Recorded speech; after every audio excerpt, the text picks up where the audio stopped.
Imhotep Nephrem Kemet, welcoming great peace to Egypt. I am Sebek-Nakht, the scribe and overseer of the stonemasons and director of the quarries during the 18th dynasty. I have crossed the time barrier to talk to you about stonemasonry in ancient Egypt. Stonemasonry played a vital role in the construction of ancient Egypt's monumental architecture. We ancient Egyptians used stone extensively in our buildings, including temples, pyramids, obelisks, and tombs. Stonemasons were highly skilled craftsmen who worked with a variety of stone types, including limestone, sandstone, granite, and basalt. Limestone is one of the most commonly used building materials in ancient Egypt. It is used to construct everything from small tombs to massive temples and pyramids, as well as statues. Limestone was quarried from a number of sites along the Nile Valley and in the Western Desert. The most famous site is at Tura quarries. Sandstone is used for the construction of many temples and tombs. Sandstone quarries are located in many parts of Egypt, including Gebel el-Silsila and Gebel el-Ahmar. Granite is a hard and more durable stone, and was used for the construction of monumental structures such as obelisks, sanctuaries, lintels, and statues. Granite quarries were located in Aswan, where the famous unfinished obelisk can still be seen today. Basalt is a dark, dense stone that was used for the construction of statues and sarcophagi. Basalt quarries were located in the Fayum and in the Eastern Desert. Alabaster is a soft, translucent, and fine-grained stone and is found in many different colors, including white, yellow, pink, and brown. Its main quarries are in Hatnub in the middle of Egypt. For a variety of purposes, we used other kinds of stones such as imperial porphyry, breccia, diorite, marble, serpentine, syenite, gneiss, schist, dolerite, flint, quartzite, obsidian, soapstone, and gypsum. Quarrying techniques played a crucial role in ancient Egypt stonemasonry. The techniques used vary depending on the type of stone being quarried and the location of the quarry. Here are a few of the quarrying techniques that were used in ancient Egypt, especially for the most commonly used stones.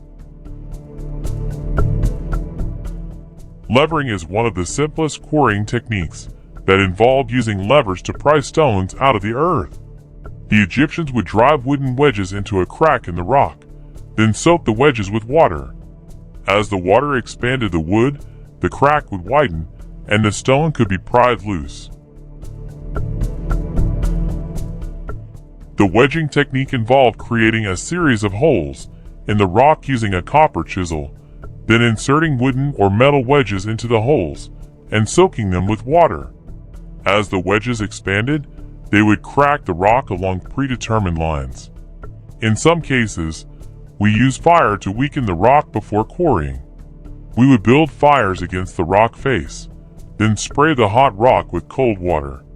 The rapid cooling would cause the rock to crack along natural faults, making it easier to remove. In later periods, the Egyptians developed copper saws that could be used to cut blocks of stone directly from the rock face.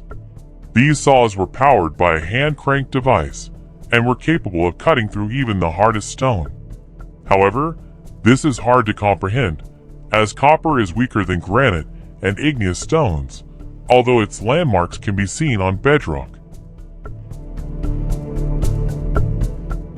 We use tools such as copper chisels, hammers, and drills to shape the stone blocks and create intricate carvings and hieroglyphics.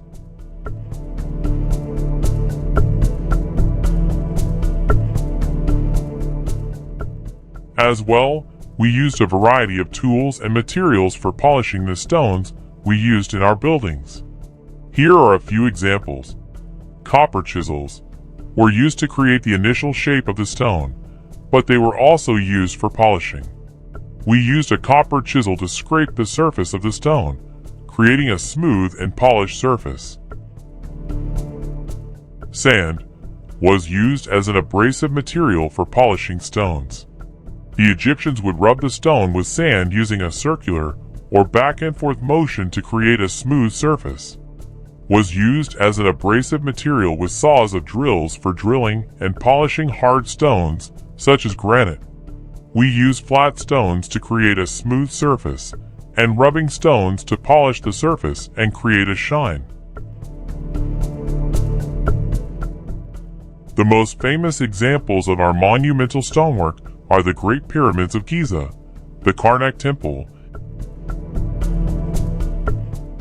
and the Mortuary Temple of Hatshepsut. In addition, our stonemasons also created a variety of other stone objects, including obelisks, statues, sarcophagi, and funerary stelae. Stone was also used for everyday objects such as bowls, jars, and vessels. Ancient Egyptian stonemasons faced numerous challenges in their work, some of which included transportation. The transportation of huge and heavy blocks from the quarries was by placing the block on a wooden sledge drawn by oxen, using ropes, and it is supposed to be on its way to the inclined plane that led to the river. Those condemned to hard labor in the quarries, as punishment, were required to assist in moving a certain number of stones according to the extent of their offense, ere they were liberated. Small blocks of stone were sent from the quarries, by water, to their different places of destination in boats or rafts, and if any land carriage was required, they were placed on sledges and rollers.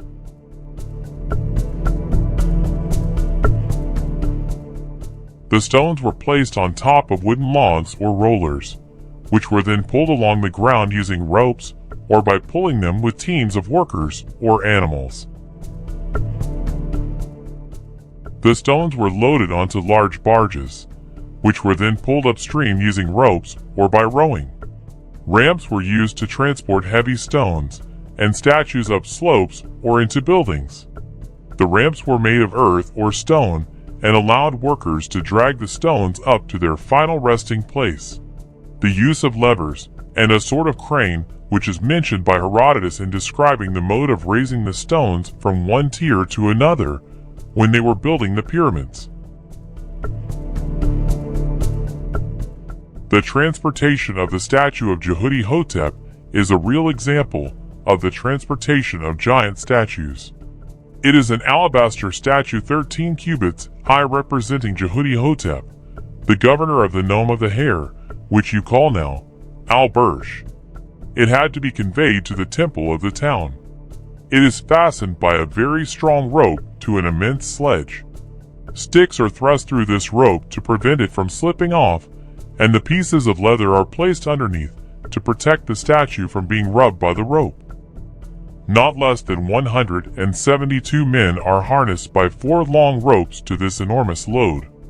They are so arranged that 2 should always grasp the rope at the same point. The further end of each rope is borne by a man on his shoulder. The overseer stands on the knee of the colossus and gives commands to his workmen by clapping his hands and calling out to them. Another man stands on the base sprinkling water on the road. A third offers incense before the image of his lord. Accompanying the statue are men carrying the necessary water and a great plank, together with overseers with their sticks. At the end of the procession come the relatives of the Lord, who escort him on his way. On the other hand, groups of people come to meet the procession carrying green branches. Each 10 men have a leader and are dressed alike. These are the subjects of the prince, who come to greet the image of their chief. This was an unprecedented event. Here are representations of leveling or squaring stone, and the use of the chisel.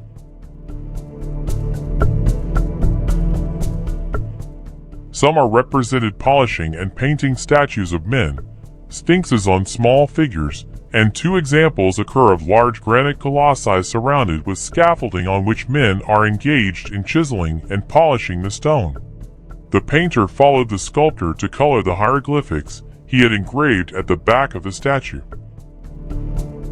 Stonemasonry is a dangerous occupation, and ancient Egyptian stonemasons faced a number of hazards, including falling stones, collapsing scaffolding, and exposure to dust and debris.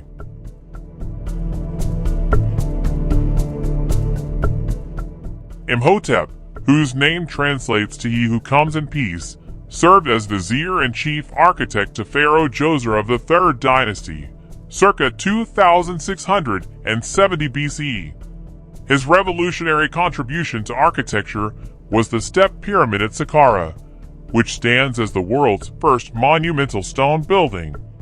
This marked a pivotal transition from perishable building materials to stone construction in ancient Egypt, and even the whole world.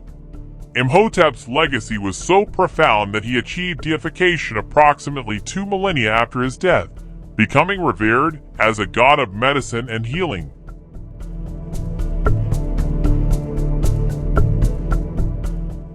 His architectural innovation of using stone instead of organic materials for massive constructions transformed Egyptian building practices. In Masonic traditions, Imhotep is honored as an embodiment of architectural wisdom and spiritual knowledge. His mastery of stone craft and his connection to both building and healing arts have led some Masonic literature to regard him as a foundational figure in their traditions. The construction of monumental architecture in ancient Egypt required an enormous amount of time and labor.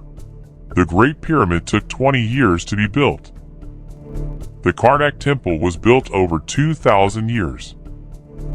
Edfu Temple was finished in 180 years. Stone had great symbolic importance in ancient Egyptian religion and culture. It was seen as a symbol of stability, permanence, and eternity, and was often used in funerary contexts to symbolize the eternal nature of the afterlife. Every temple and construction was seen as a living organism or living structure. It was a man-made reproduction in stone of the cosmological laws of the beginning of time. Each sort of stone had its own symbolic meaning and represented different facets of the cosmic process. Alabaster thus equals air.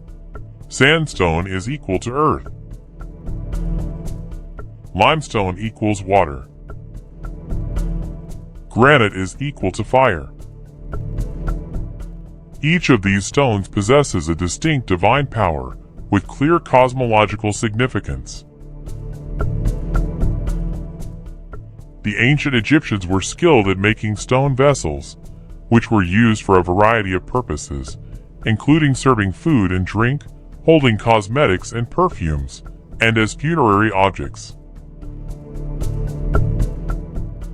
They start by proper selection of the stone for a specific purpose, concerning the size, shape, and function of the vessel. We used a variety of tools to shape the stone into the desired form. Once the basic shape of the vessel was formed, holes were drilled into the stone using a tubular drill made of copper or bronze. The drill would be rotated by hand, and abrasive materials like sand quartz sand were used to grind away the stone. Once the holes were drilled, the vessel would be polished to a smooth finish using abrasive materials like sand. The vessel might also be decorated with carvings or inscriptions, depending on its intended use. Overall, stonework played a vital role in ancient Egyptian culture and architecture, and the skills and knowledge developed by the ancient Egyptians continue to influence the field of stonemasonry today. Make sure to tune into my next videos. If you have any thoughts or questions, add them to your comments. Kindly press the like, share, and subscribe buttons.